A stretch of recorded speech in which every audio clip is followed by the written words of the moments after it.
Episode 46. Fearing the Duan Shui sect disciples might escape and alert other enemies, Han Li had no choice but to intervene personally. He simultaneously activated his smoke-shifting steps and wind-riding art, annihilating all his foes in an instant with effortless ease. The display left Li Feiyu, who had been ready to keep fighting, utterly dumbstruck. Only then did he truly understand Han Li's power. Coming to his senses, Li Feiyu assumed Han Li's astonishing prowess was entirely due to his mastery of the blink sword art. He grumbled, "You lucky dog.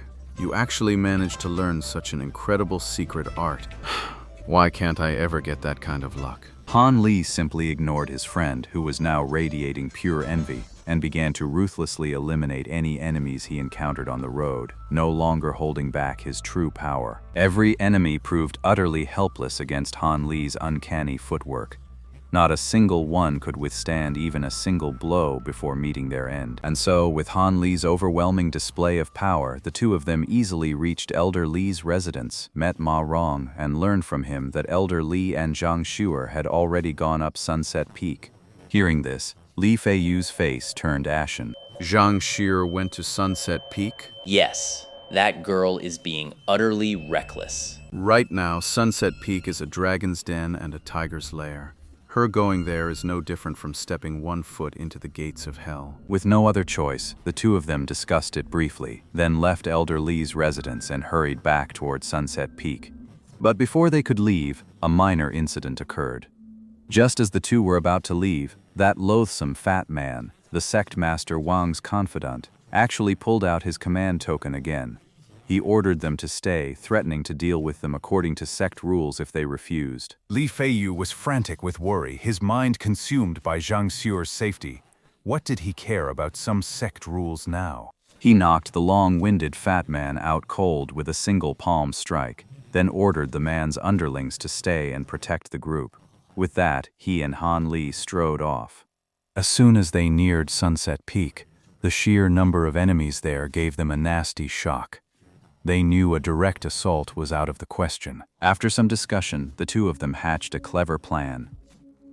They knocked out two Duan Shui sect disciples, donned their uniforms, and under the cover of darkness and chaos, slipped into the crowd on Gong Mountain. They followed the flow of people up to Sunset Peak with ease, arriving just in time to hear Sect Master Wang's current speech. As for Ku Hun, his form was far too conspicuous, so they left him hidden in a secluded spot at the foot of the mountain. Hearing that Sunset Peak might hold such a mutually assured destruction trump card, Li Feiyu couldn't contain his doubts and began to pester Han Li with questions, hoping his friend could give him some reassurance. Forget whether it's true or not.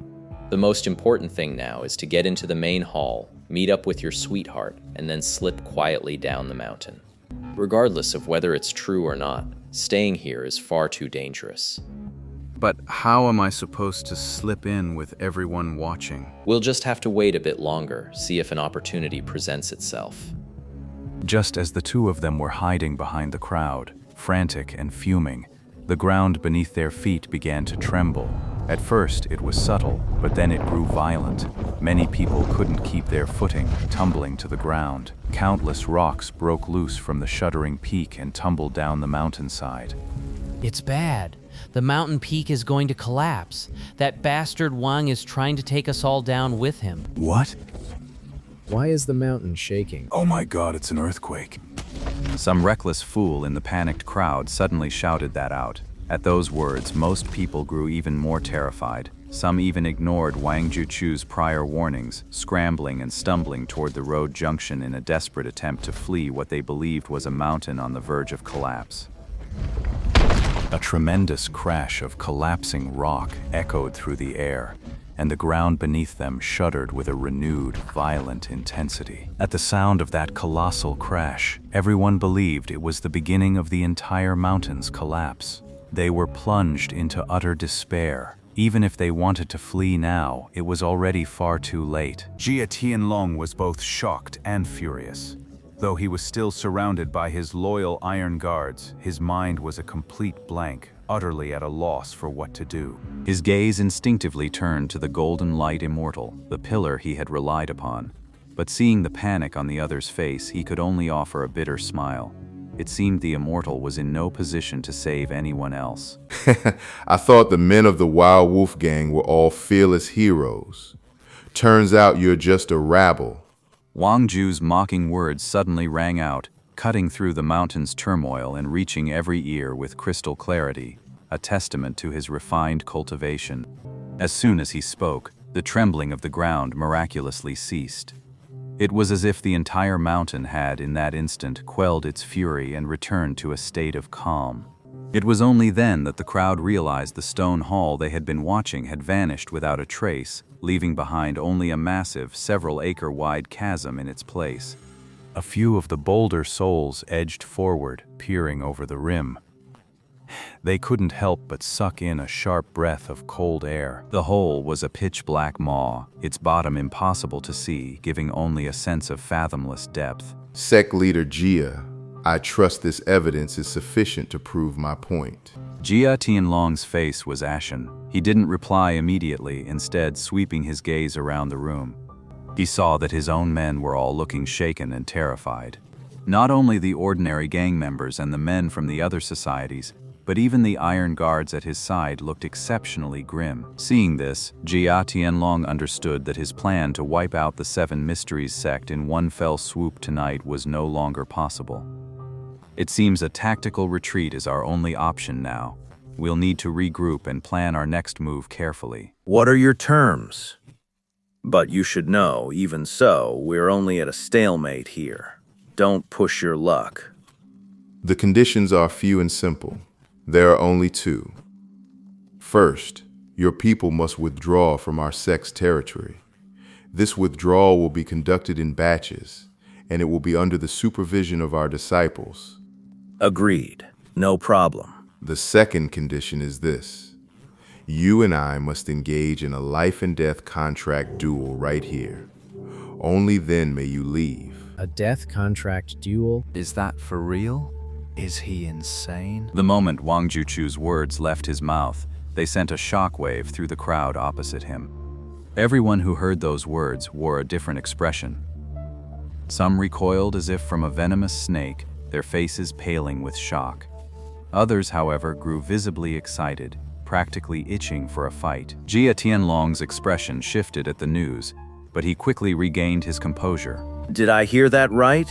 A blood duel, where both sides sign a death pact, and only one can leave the arena alive. That's right. This is a death duel that must be held to avenge the blood debt of Sect Master Wu and the others. You and I will be taking part as well. Wang Juchu rested his hand on his sword hilt, his gaze fixed on Jia Tianlong. Jia Tianlong didn't answer immediately. Instead, his gaze flickered as he considered the matter. It seems he doesn't dare to take the death contract blood duel lightly. He'll need to think it over carefully before giving his answer.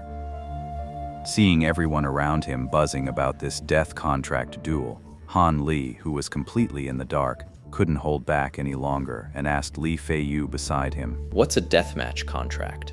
Sounds like a pretty big deal. You don't even know what a death contract duel is.